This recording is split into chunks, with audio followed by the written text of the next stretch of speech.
পূজারিনীর আগ্নেয়াস্ত্রের গোপন রহস্য প্রকাশ। অর্জুন ও আহানার সাহসী উদ্যোগ দেখে হতবাক গোটা পরিবার। ধারাবাহিকের সাম্প্রতিক পর্বে দেখা যায় একের পর এক চাঞ্চল্যকর ঘটনা ও রুদ্ধশ্বাস রহস্যের জটিল ফাঁদে আটকে পড়েছে পরিবারের সবাই। কাহিনীর শুরুতেই ছোট বউ আহানা বুঝতে পারে যে বাড়ির ভেতরে বড় ধরনের কোনো ষড়যন্ত্র চলছে। সেই সন্দেহ থেকেই সে তার মেজদি পারোর সঙ্গে অত্যন্ত গোপন একটি বিষয় নিয়ে আলোচনা করে। পূজারিনী, যে বর্তমানে পল্টুদা তথা অরূপের স্ত্রী, তাকে ঘিরে পরিবারের সদস্যদের মনে ধীরে ধীরে ভয় ও সন্দেহ আরও গভীর হয়ে উঠছে।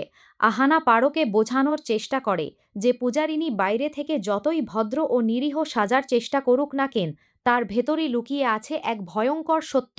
পারো বিরক্তি প্রকাশ করে জানায়, পূজারিনী আসলে অত্যন্ত চালাক ও কৌশলী একটি মেয়ে। সে আগেই জানত যে অরূপ একজন বিবাহিত পুরুষ এবং সন্তানের বাবা, তবুও সে নির্লজ্জের মতো এই সম্পর্কে জড়িয়ে পড়েছে।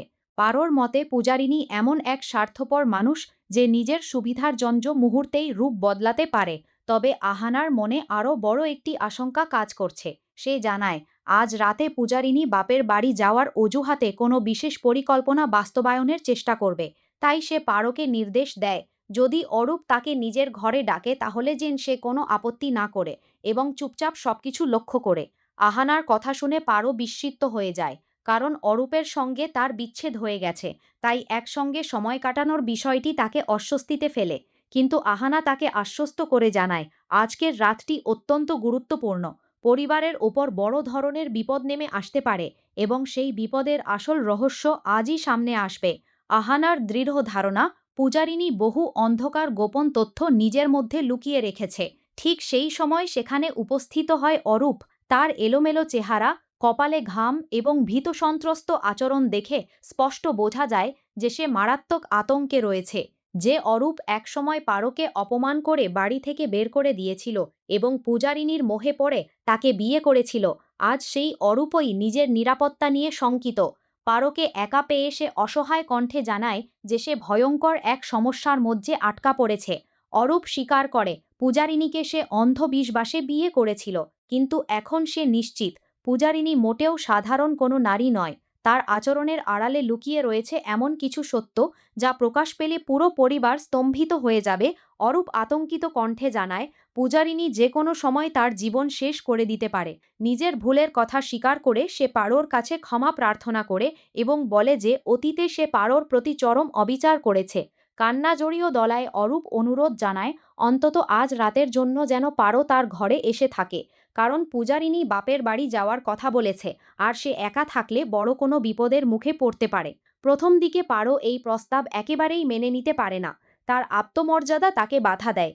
যে মানুষটির সঙ্গে তার বিচ্ছেদ হয়েছে তার ঘরে গিয়ে থাকা কি আদৌ সম্ভব? তাছাড়া পরিবারের অন্য সদস্যরা দেখলে কী ভাববে?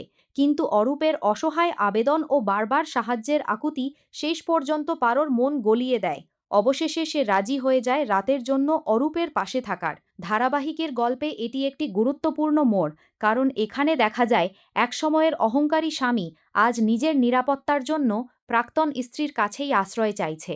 এদিকে আহানা দ্রুত অর্জুনের কাছে ছুটে যায়। অর্জুন তখন মাত্র অফিস থেকে ফিরেছে। কোনো সময় নষ্ট না করে আহানা তার হাত ধরে ঘরের ভেতর নিয়ে যায় এবং জানায় যে তাদের জরুরি ভিত্তিতে বাইরে যেতে হবে।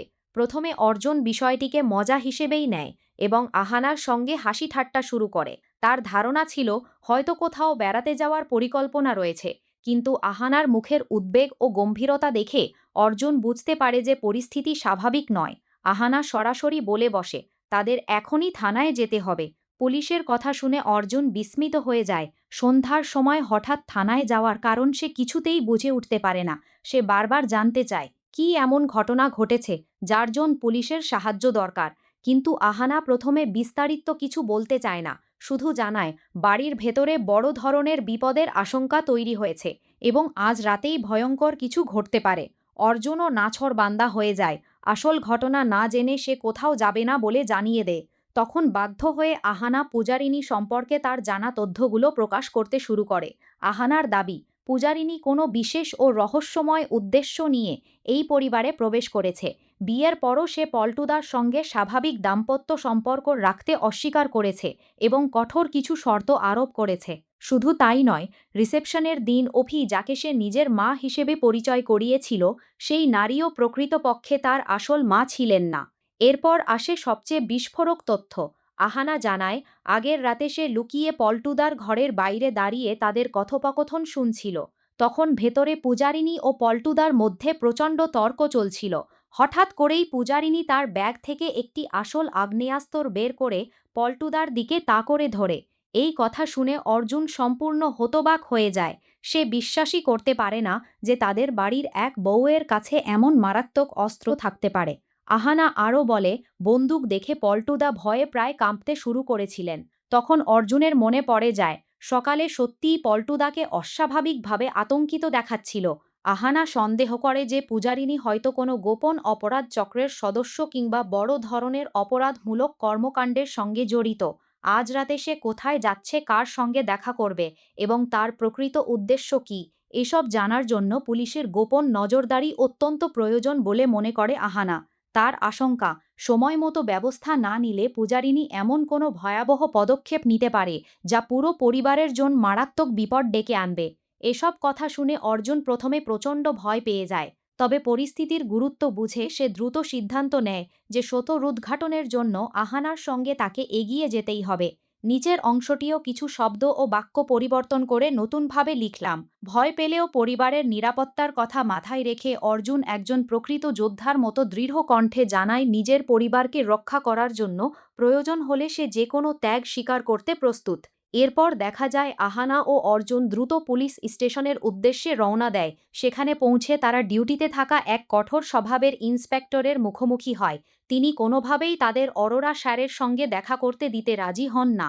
তার বক্তব্য, ভেতরে অত্যন্ত গুরুত্বপূর্ণ একটি বৈঠক চলছে এবং সেই সময় কাউকে প্রবেশের অনুমতি দেওয়া সম্ভব নয়। কিন্তু আহানা ও অর্জুন এত সহজে পিছিয়ে আসার মানুষ নয়। তারা বোঝানোর চেষ্টা করে যে তাদের কাছে এমন তথ্য রয়েছে যা অত্যন্ত জরুরি এবং বিলম্ব হলে বড় ধরনের বিপদ ঘটতে পারে। বিষয়টি নিয়ে উভয় পক্ষের মধ্যে উত্তপ্ত বাক্য বিনিময় শুরু হয়।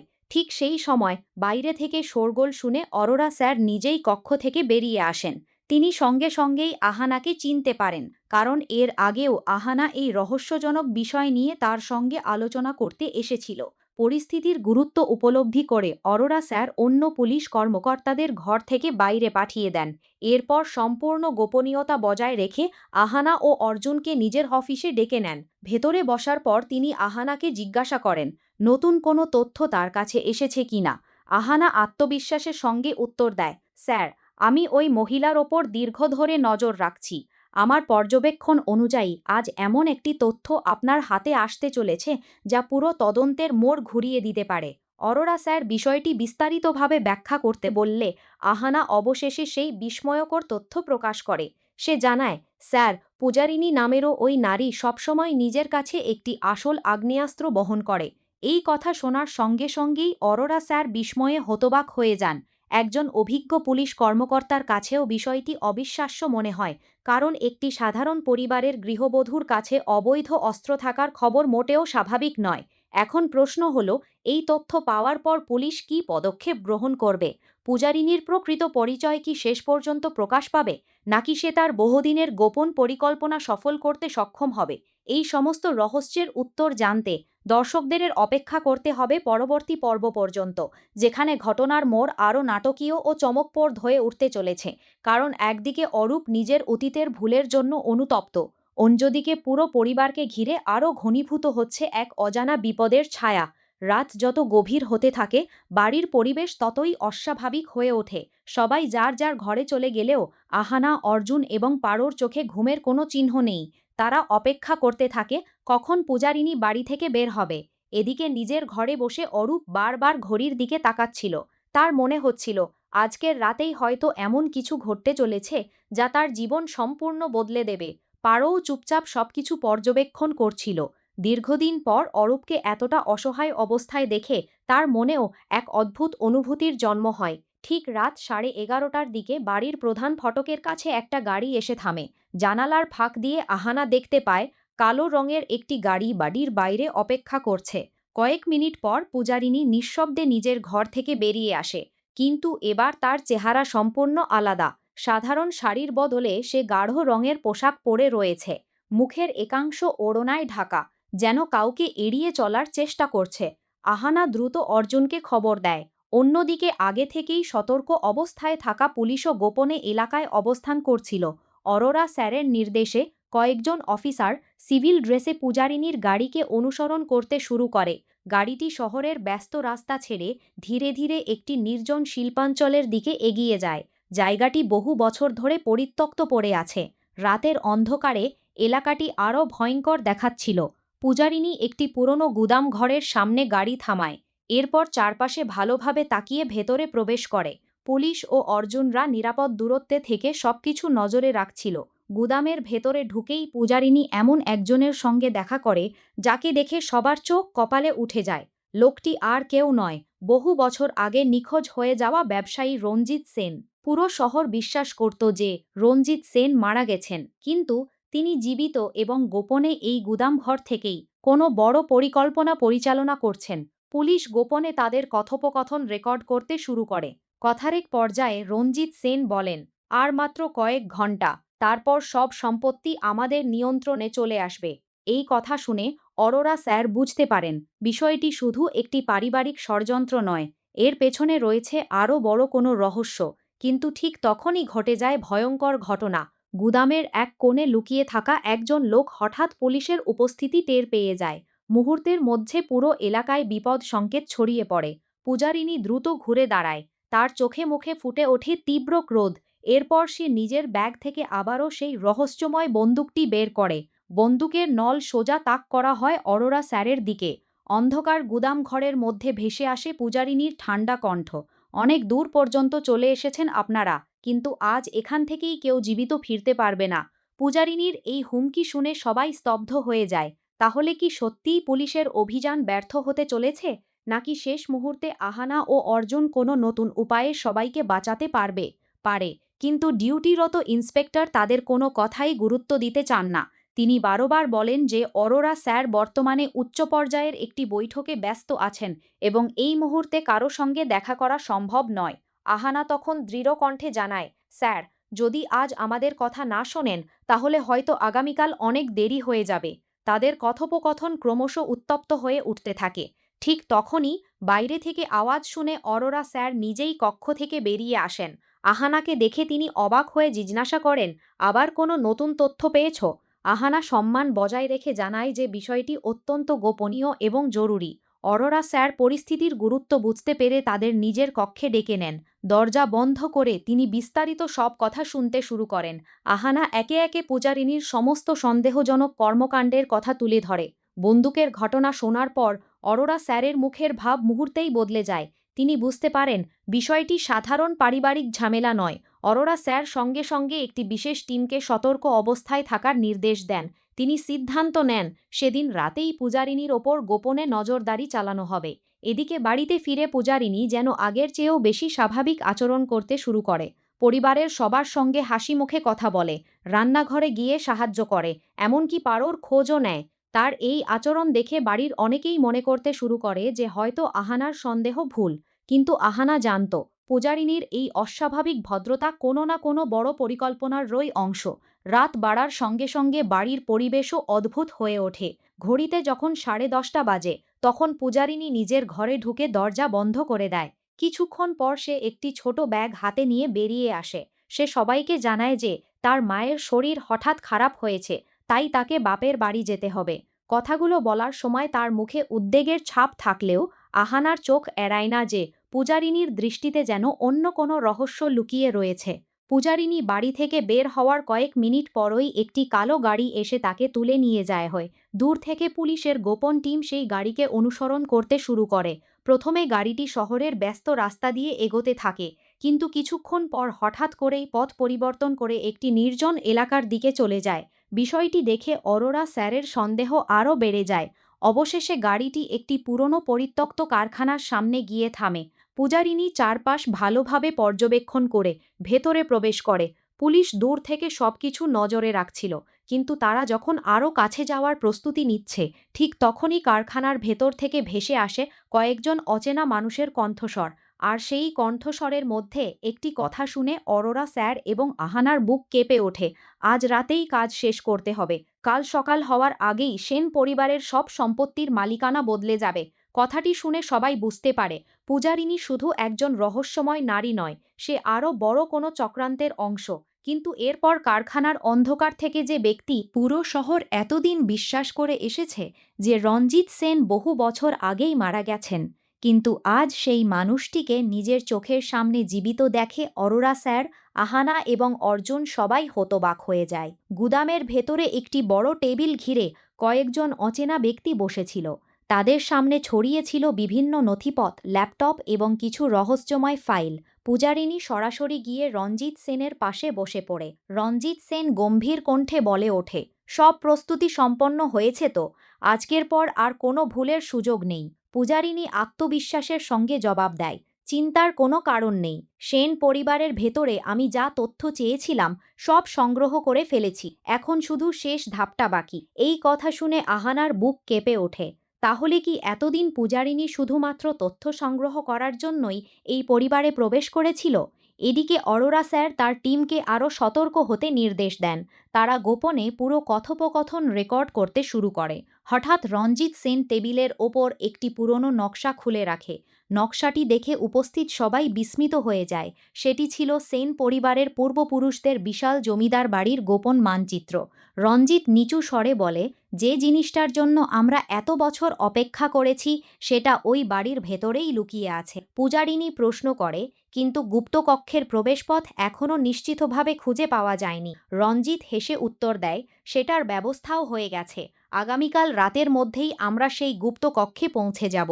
এই কথাগুলো শুনে আহনা ও অর্জুন একে অপরের দিকে তাকায়। বিষয়টি এখন আর শুধু পারিবারিক ষড়যন্ত্রের মধ্যে সীমাবদ্ধ নেই, এর সঙ্গে জড়িয়ে আছে বহু বছরের পুরনো কোনো রহস্য। ঠিক তখনই গুদামের এক কোণে দাঁড়িয়ে থাকা একজন লোক দ্রুত ভেতরে ঢুকে খবর দেয়, স্যার, বাইরে কিছু সন্দেহজনক নড়াচড়া দেখা যাচ্ছে। মনে হচ্ছে কেউ আমাদের অনুসরণ করেছে। মুহূর্তের মধ্যে গুদামের পরিবেশ বদলে যায়। রঞ্জিত সেন উঠে দাঁড়ায় এবং চারপাশে সতর্ক দৃষ্টি বুলাতে থাকে।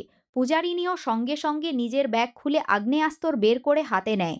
তার চোখে মুখে স্পষ্ট উদ্বেগ ফুটে ওঠে। বাইরে লুকিয়ে থাকা পুলিশ সদস্যজনও বুঝতে পারে, আর কয়েক মিনিট দেরি হলেই পরিস্থিতি তাদের নিয়ন্ত্রণের বাইরে চলে যেতে পারে। অরোরা স্যার সিদ্ধান্ত নেন, এখনই অভিযান শুরু করতে হবে। পুলিশ দূর থেকে সবকিছু পর্যবেক্ষণ করছিল। অরোরা স্যার বুঝতে পারছিলেন, এখন সামান্য ভুলও পুরো অভিযানের গতিপথ বদলে দিতে পারে। তাই তিনি তার টিমকে কোনো ধরনের তাড়াহুড়ো না করার নির্দেশ দেন। কারখানার ভেতরে তখন এক অদ্ভুত উত্তেজনাপূর্ণ পরিবেশ। পূজারিনী বন্দুক তাক করে দাঁড়িয়ে আছে, আর রঞ্জিত সেনের মুখে ফুটে উঠেছে রহস্যময় হাসি। মনে হচ্ছিল পুলিশের আগমনের খবর পেয়ে তারা মোটেও অবাক হয়নি, যেন তারা আগেই সবকিছু অনুমান করে রেখেছিল। অরোরা স্যার ধীরে ধীরে সামনে এগিয়ে এসে বলেন, খেলা শেষ পূজারিনী, এবার অস্ত্র নামিয়ে আত্মসমর্পণ করো। কিন্তু পূজারিনী বিন্দুমাত্র বিচলিত হয় না, বরং ঠান্ডা কণ্ঠে উত্তর দেয়, আপনি এখনও বুঝতে পারেননি স্যার, আসল খেলা তো এখন শুরু হয়েছে। এই কথা শুনে উপস্থিত সবাই হতবাক হয়ে যায়। ঠিক তখনই কারখানার বিশাল হোলঘরের একপাশে লুকিয়ে থাকা একটি প্রজেক্টর হঠাৎ চালু হয়ে যায়। দেয়ালের ওপর ভেসে ওঠে বহু বছরের পুরনো কিছু ছবি ও নথি। ছবিগুলো দেখে রঞ্জিত সেনের সঙ্গে সেন পরিবারের পুরনো সম্পর্কের একটি অজানা অধ্যায় সামনে আসতে শুরু করে। জানা যায়, বহু বছর আগে একটি মূল জবান সম্পদ এবং কিছু গুরুত্বপূর্ণ দলিল নিয়ে দুই পরিবারের মধ্যে তীব্র বিরোধ সৃষ্টি হয়েছিল। রঞ্জিত সেন গম্ভীর গলায় বলতে শুরু করে, তোমরা সবাই আমাকে অপরাধী ভাবছ, কিন্তু সত্যিটা সম্পূর্ণ আলাদা। যাদের তুমি নির্দোষ মনে করছো তারাই আমার জীবন ধ্বংস করেছিল। অরোরা স্যার বিষয়টি যাচাই করার আগেই হঠাৎ কারখানার আলো নিভে যায়। চারপাশ মুহূর্তের মধ্যে অন্ধকারে ডুবে যায়। পুলিশ সদস্যরা টর্চ জ্বালানোর চেষ্টা করে, কিন্তু দেখা যায় তাদের যোগাযোগ ব্যবস্থাও অকার্যকর হয়ে পড়েছে। মনে হচ্ছিল কেউ আগে থেকেই পুরো জায়গাটিকে পরিকল্পিতভাবে নিয়ন্ত্রণ করছে। অন্ধকারের মধ্যেই একটি শব্দ শোনা যায়, ধপ, কেউ যেন মাটিতে পড়ে গেছে। আলো ফিরে আসার পর সবাই বিস্ময়ে দেখতে পায় রঞ্জিত সেন মেঝেতে অচেতন অবস্থায় পড়ে আছে। তার মাথার পাশে ছড়িয়ে রয়েছে কিছু কাগজপত্র, কিন্তু আরও বড় ধাক্কা অপেক্ষা করছে। পূজারিনী সেখানে নেই। মাত্র কয়েক সেকেন্ডের অন্ধকারের সুযোগে সে রহস্যজনকভাবে উধাও হয়ে গেছে। অরোরা স্যার সঙ্গে সঙ্গে পুরো এলাকা ঘিরে ফেলার নির্দেশ দেন। পুলিশ সদস্যরা কারখানার প্রতিটি কোণায় তল্লাশি শুরু করে। এদিকে আহানার হঠাৎ মনে পড়ে যায় পূজারিনীর বলা একটি পুরনো কথা, যে রহস্য সবাই চোখের সামনে দেখে সেটাই সবচেয়ে বেশি অদৃশ্য থাকে। এই কথাটার অর্থ কি? হঠাৎ অর্জুন কারখানার মেঝেতে একটি ছোট ধাতব চাবি খুঁজে পায়। চাবিটির গায়ে খোদাই করা ছিল মাত্র একটি সংখ্যা, ১৩। চাবিটি দেখে রঞ্জিত সেন অচেতন অবস্থাতেও আতঙ্কে বিড়বিড় করতে শুরু করে, না, না, ১৩ নম্বর কক্ষ খোলা যাবে না। ওখানে যা আছে তা বাইরে এলে সব শেষ হয়ে যাবে। তার কথা শুনে অরোরা স্যার, আহানা এবং অর্জুন একে অপরের দিকে তাকায়। তাহলে কি পূজারিনীর আসল লক্ষ্য কোনো সম্পত্তি নয়? ১৩ নম্বর কক্ষে এমন কি লুকিয়ে আছে যার জন্য এত বড় ষড়যন্ত্র? আর পূজারিনী এখন কোথায়? এই প্রশ্নগুলোর উত্তর লুকিয়ে রয়েছে পরবর্তী পর্বের আরও ভয়ঙ্কর রহস্যে। আগামী পর্বগুলো দেখার জন্য তো বন্ধুরা, তোমরা এটাই চাও তো যে পুলিশ যেন আজ রাতেই সিভিল ড্রেসে গিয়ে পূজারিনীকে হাতে নাতে ধরে ফেলে এবং তার আসল জঘন্য রূপ সবার সামনে ফাঁস করে দেয়? কমেন্ট করে জানাতে ভুলো।